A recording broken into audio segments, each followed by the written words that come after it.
transports internes. Du Sénat et toute la salle de congrès sous les ovations phonétiques de l'assistance.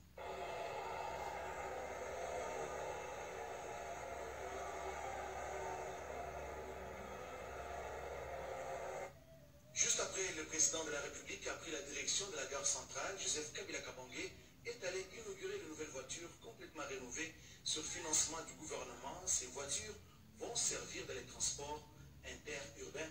Nous y reviendrons dans ce journal. Revenons sur le discours sur l'état de la nation prononcé par le chef de l'État devant les deux chambres du Parlement réunies. Ce discours a été diversement commenté.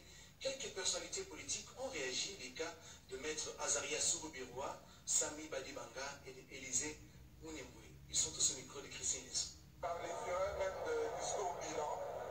Et en fait, après, il a donné des perspectives, des orientations. Et surtout, il a pu fixer les gens sur son propre sort. Et il a donné tout son engagement sur le dialogue inclusif.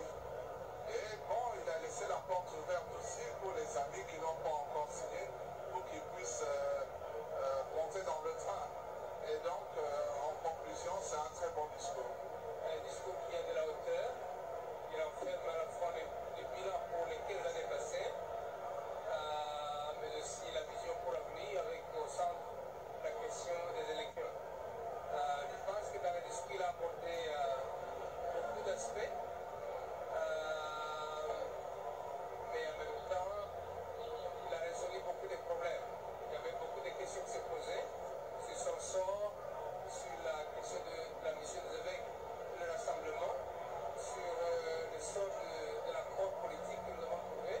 Il a apporté chaque fois des solutions correspondantes plus ou moins aux attentes de la population. Donc, conformément à la Constitution, vous savez que les messages du président sur l'état de la nation n'appellent aucun commentaire. Mais nous pouvons noter qu'il a fait effectivement l'état de la nation. Nous en prenons acte. Mais deux, il a promis et il est déterminé à appliquer l'accord du 18 octobre. Très bonne chose pour le Congo. Ça va nous éviter les chaos dans notre pays, nous qui avons choisi la voie de la paix. Et puis trois, le respect de la Constitution. Quand le président dit qu'il va respecter la Constitution, il a dit aussi qu'il va la faire respecter dans toutes ses dispositions.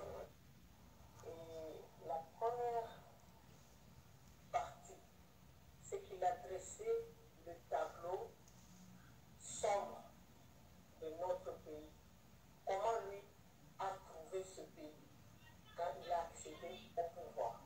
C'est-à-dire, il y a 15 ans, notre pays était en lambeaux dans tous les secteurs de la vie. Et c'est ce dont le chef de l'État a parlé. Et sur le plan politique, tout était en bas. Il n'y avait pas de parti politique. Il n'y avait aucun schéma électoral démocratique. Sur le plan économique, les indicateurs économiques étaient en rouge. Et sur le plan social, nous nous rappelons tous ce qui a fait descendre notre pays aux enfers et ce que nous sommes en train de subir jusqu'aujourd'hui, parce que nous connaissons le nombre d'entreprises qu'il y avait dans notre pays et ce sont les deux pillages. Ce discours avait de la hauteur, ont souligné beaucoup de députés nationaux, beaucoup de sénateurs qui ont été approchés par nos reporters qui étaient sur le terrain. Je vous convie plutôt à les suivre. Il a tout simplement fait son bilan et ensuite il a fixé l'opinion sur le fait que les élections sont en train d'être organisées et qu'il respectera la Constitution et toutes ses dispositions. Il a souligné un point qui est très important.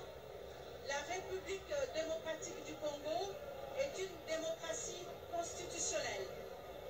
Un bilan largement positif qui nous a présenté depuis 15 ans qu'il est à la tête de ce pays.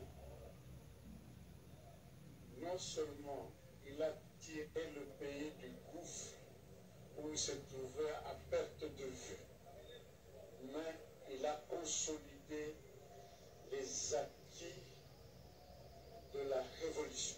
Je suis comblé parce que le chef de l'État n'a éludé aucune des questions qui se posent à nous, allant jusqu'à sa propre survie politique. Et il ainsi été réglé par les dispositions pertinentes de la Constitution. Parlons de ces discours magistraux du chef de l'État. Je dois vous dire que moi, c'est ce que j'attendais de lui, à la fois sur le plan du contenu et sur le plan de la forme. Je pense que le président de la République n'a éludé aucun sujet. Le chef de l'État nous fait une grande recommandation de cesser avec la violence. La paix, nous irons aux élections. Le chef de l'État va respecter la Constitution, que nous puissions aussi arriver aux élections pour nous choisir nos propres dirigeants. Nous sommes un peuple mature. Je ne peux qu'être heureux d'avoir écouté ce qu'a dit le chef de l'État en ce qui concerne l'importance qu'il place en la jeunesse, en ce qui concerne la gouvernance de notre pays, en ce qui concerne les priorisations des actions de ceux qui gèrent l'État envers et devers les jeunes. Des impressions extrêmement bonnes, dans la mesure où le président de la République, devant les deux chambres du Parlement réunies en congrès, vient de rencontrer ici les interrogations de plus d'un Congolais. Et nous, au niveau de l'ISECO, Union pour le développement du Congo, le président national et autorité morale, le camarade Jean-Claude Massangou Moulongo, n'aménage aucun effort pour pouvoir booster la jeunesse à se prendre en charge.